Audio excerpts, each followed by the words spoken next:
अद्भुत कहानियों में आप सभी का स्वागत है। मेरी छोटी सी एक विनती है कि आप सब मेरे इस चैनल को सब्सक्राइब कीजिए और बेल आइकॉन पर प्रेस कीजिए ताकि मेरे हर एक नए वीडियो का नोटिफिकेशन आपको मिले। और अगर आपको मेरी ये कहानी पसंद आ गई तो एक लाइक ज़रूर कीजिए। आज की कहानी छुपी का भूतिया घर। उत्तरी भारत के एक सुंदर पहाड़ी क्षेत्र में बसा हुआ एक छोटा सा गांव था जिसका नाम था शांति नगरी। चारों ओर घने जंगल और ऊंची ऊंची पहाड़ियों इसे बाहरी दुनिया से अलग कर देती थी।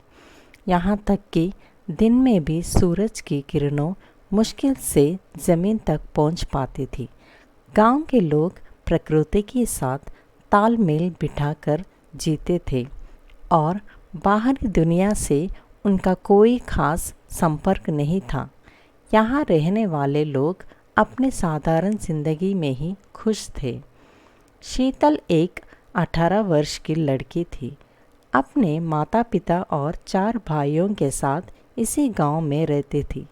उनके घर के पास एक पुराना विशाल और बड़ा भवन था जो गांव के बाकी घरों से अलग था। इसे लोग भूतिया घर कहते थे। घर के बाहर अजीब अजीब बातें प्रचलित थी और गांव के बुजुर्गों का कहना था कि इस घर के अंदर बुरी आत्माओं का वास है। शीतल के 4 भाई राजन, करण, अमन और विकास उससे बड़े थे और उनकी शरारतें पूरे गांव में मशहूर थे। शीतल को अपने भाइयों से बेहद लगाव था, लेकिन वह अक्सर उनकी नासमझी और बेपरवाह की स्वभाव से परेशान रहती थी। उसके भाई अक्सर उस पुरानी हवेली के आसपास खेलने चले जाते थे, जबकि गांव के लोग उन्हें इससे मना करते थे। शीतल को ये बात अच्छा नहीं लगता था, लेकिन वह अपनी बात मनवाने में असफल रहती थी। इस भूतिया हवेली के भीतर एक कमरा था जिसे हमेशा बंद रखा जाता था। गांव के बुजुर्ग कहते थे कि इस कमरे को कभी नहीं खोलना चाहिए क्योंकि वहाँ कुछ ऐसा था जो बाहर आ गया तो सब कुछ तबाह कर देगा। हवेली की जर्जर हालत और इसके बारे में प्रचलित कहानियाँ ने इस गांव के बच्चों के लिए और भी आकर्षक बन दिया था। शीतल को इस कमरे के बारे में जानने का बहुत जिज्ञासा थी। एक दिन जब उसके माता पिता खेतों में काम करने गए थे और उसके भाई गांव में शरारतें करने के व्यस्त थे, जब उसने सोचा कि वह उस कमरे को देखेगी, वो धीरे धीरे उस कमरे की ओर बढ़ी। दरवाजे पर मोटी धूल जमी हुई थी और जंग लगा हुआ ताला उस पर लगा था। उसने दरवाजे के पास कान लगाया तो उसने हल्की सी सरसराहट सुनाई दी। डर से उसका दिल तेज़ी से धड़कने लगा। वहाँ भागते हुए वापस अपने कमरे में आ गई। शीतल ने अपने भाइयों को इस बारे में बताया, लेकिन वे उसे हास्य मजाक में उड़ा देते थे। तुम्हें हमेशा अजीब अजीब चीज़ें ही सुनाई देती है शीतल, करण ने कहा। चलो इस बार हम सब मिलकर उस कमरे का ताला खोलते हैं, क्या पता हमें वहाँ कोई खजाना मिल जाए। एक रात जब सब सो रहे थे, राजन को दरवाजे के पीछे से कुछ आवाज़ें सुनाई दी। उसने सोचा कि शायद यहाँ उसकी कल्पना हो, लेकिन आवाज़ें बार बार आने लगी। उसने अपने भाइयों को जगाने की कोशिश की, लेकिन वे गहरी नींद में सो रहे थे। राजन ने अकेले ही उस दरवाजे के पास चला गया और पता लगने की कोशिश की। राजन धीरे से कमरे से बाहर निकला और उस पुराने कमरे के दरवाजे के पास पहुंच गया। दरवाज़ा थोड़ा खुला हुआ था और अंदर से ठंडी हवा का एक झोंका बाहर आ रहा था।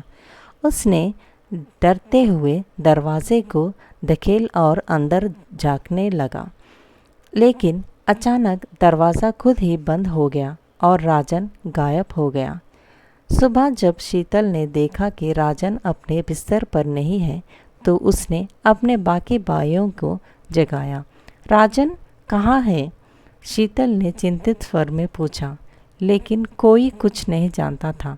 उन्होंने पूरे घर में उसकी तलाश की, लेकिन वह कहीं नहीं मिला। उसने अपने माता पिता को ये बात कही। उनके माता पिता ने गांव के बाकी लोगों से भी पूछा, लेकिन कोई राजन के बारे में नहीं जानता था। शीतल को ये सब बहुत अजीब लगा। वह समझ नहीं पा रही थी कि आखिर राजन कहाँ गया। उसके मन में डर बैठ गया था, लेकिन उसने खुद को समझाया कि शायद राजन कहीं बाहर खेलने गया होगा और जल्दी ही वापस आ जाएगा। राजन के गायब होने के कुछ दिनों के बाद करण, अमन और विकास ने फैसला किया कि वे उस कमरे के रहस्य का पता लगा लेंगे। अगर राजन ने कुछ देखा है तो हमें भी देखना चाहिए, करण ने कहा। तीनों भाई रात के समय चुपचाप उस कमरे के पास गए और दरवाजे को खोलने की कोशिश की। दरवाज़ा खुला और अंदर से एक अजीब सी ठंडी हवा आई। जैसे ही तीनों भाई कमरे के अंदर गए, अचानक कमरे के दरवाजे पर जोर से धमाका हुआ और दरवाज़ा अपने आप बंद हो गया। शीतल, जो अपने कमरे में थी, उसने यह आवाज़ सुनी और भागते हुए उस कमरे की तरफ आई, लेकिन जब वहाँ पहुँची तो दरवाज़ा बंद था और उसके बाकी तीनों भाई भी गायब हो गए थे। अब शीतल पूरी तरह से घबरा गई थी। वहाँ अकेली रह गई थी और उसके चारों भाई एक एक करके गायब हो गए। उसने अपने माता पिता को इस बारे में बताया, लेकिन वे उसे समझाने लगे कि शायद बच्चे किसी खेल में व्यस्त हो गए होंगे। हालांकि उनकी आंखों में भी चिंता साफ झलक रही थी। शीतल के माता पिता अब गंभीर हो गए थे। उन्होंने गांव के पुजारी से इस समस्या के बारे में बात की और पुजारी ने बताया कि इस घर में बुरी आत्माओं का वास है और उन्हें शांति देने के लिए विशेष पूजा करनी होगी। उन्होंने तुरंत घर में पूजा का आयोजन किया, लेकिन इससे कोई फर्क नहीं पड़ा। पूजा के बाद भी घर में अजीब सी आवाज़ें आती रहने लगी। शीतल ने महसूस किया कि ये आवाज़ें उनके भाइयों की थी, जैसे वे उसे पुकार रहे हो। शीतल ने अपने घर के पुराने कागज़ों और किताबों को खंगालना शुरू किया। वह जानना चाहती थी कि आखिर इस घर का क्या रहस्य है। एक दिन उसे एक पुरानी किताब मिली जिसमें उस घर के इतिहास के बारे में लिखा हुआ था। किताब में लिखा था कि इस घर में पहले एक और परिवार रहता था जिसमें 4 बेटे और एक बेटी थी।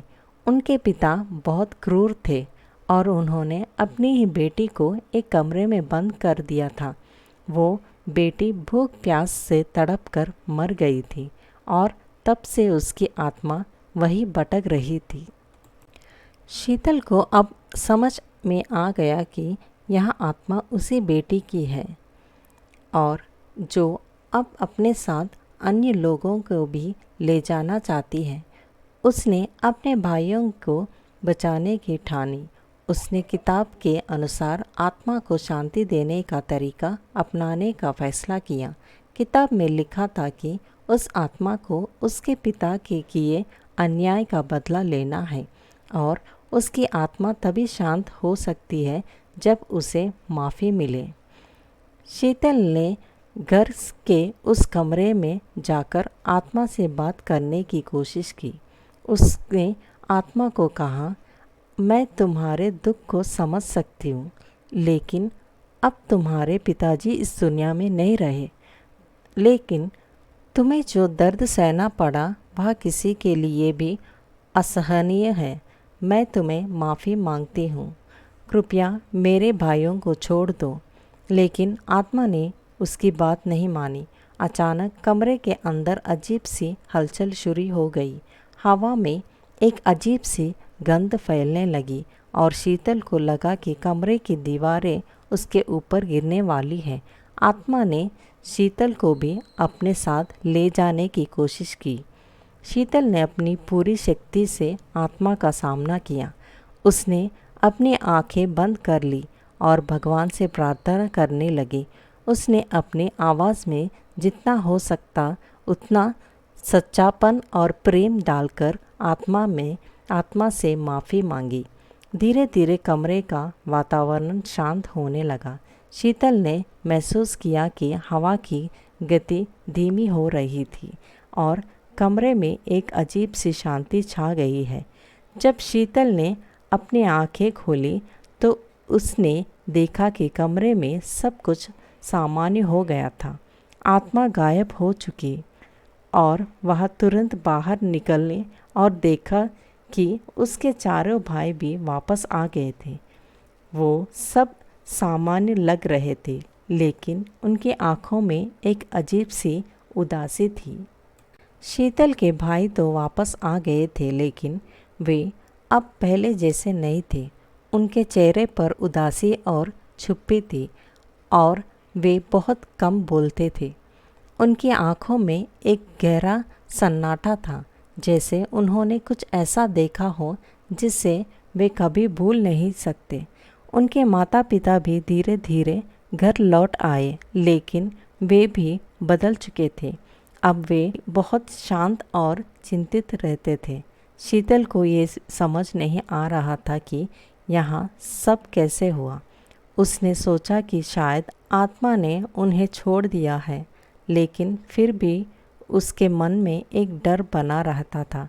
वह अभी भी रात के समय अजीब सी आवाज़ें सुनती थी, जैसे कोई उसको निगरानी कर रहा था। शीतल ने सोचा कि अब सब कुछ ठीक हो जाएगा, लेकिन हर रात उसे अजीब सी आवाज़ें सुनाई देती थी। कभी कभी उसे लगता था कि कोई उसकी निगरानी कर रहा है। उसे यहाँ एहसास हो गया कि वो आत्मा अभी भी वही है और शायद वह कभी शांत नहीं हो सकती। शीतल जानती थी कि ये सब अब कभी भी सामान्य नहीं होगा। उसने अपने भाइयों और माता पिता को समझाने की कोशिश की कि वे यहाँ से कहीं और चले जाएंगे, लेकिन उनके चेहरे पर सिर्फ एक अजीब सी उदासी और मौन है। वहाँ जानती थी कि उसकी ज़िंदगी अब पहले जैसी नहीं रही। भूतिया घर का रहस्य शायद उसने सुलझा लिया था, लेकिन उसके अपने परिवार को खो दिया था, जो अभी भी उस घर में रहते थे, लेकिन पूरी तरह से अलग हो चुके थे। शीतल को ये समझ में आ गया था कि कुछ रहस्यों को छोड़ना खतरनाक हो सकता है। उसने अपने परिवार को तो बचा लिया, लेकिन वह जानती थी कि वो आत्मा अभी भी कहीं न कहीं है। शायद वो कभी वापस आए और शायद ना आए, लेकिन शीतल के मन में अब हमेशा के लिए एक डर सा बैठ गया था, एक डर जो उसे कभी अकेला नहीं छोड़ेगी। ये कहानी शीतल की बहादुरी, आत्मा के रहस्य और उसके परिवार की दुर्दशा को दर्शाती है। शीतल ने आत्मा से माफ़ी मांगकर अपने भाइयों और माता पिता को वापस पाया, लेकिन वह जानती थी कि वे अब पहले जैसे नहीं रहे। अब वह अकेले रह गई थी और उसका परिवार भले ही उसके साथ था, लेकिन वह महसूस करती थी कि कुछ हमेशा के लिए खो गया था। कहानी हमें यही सिखाती है कि कुछ रहस्यों को छेड़ना कभी कभी हमारी उम्मीद से कहीं ज़्यादा खतरनाक हो सकता है। कुछ दरवाजे ऐसे होते हैं जिन्हें बंद ही रखना चाहिए और कुछ रहस्यों को बुला देना ही बेहतर होगा। यही इस कहानी का अंत है।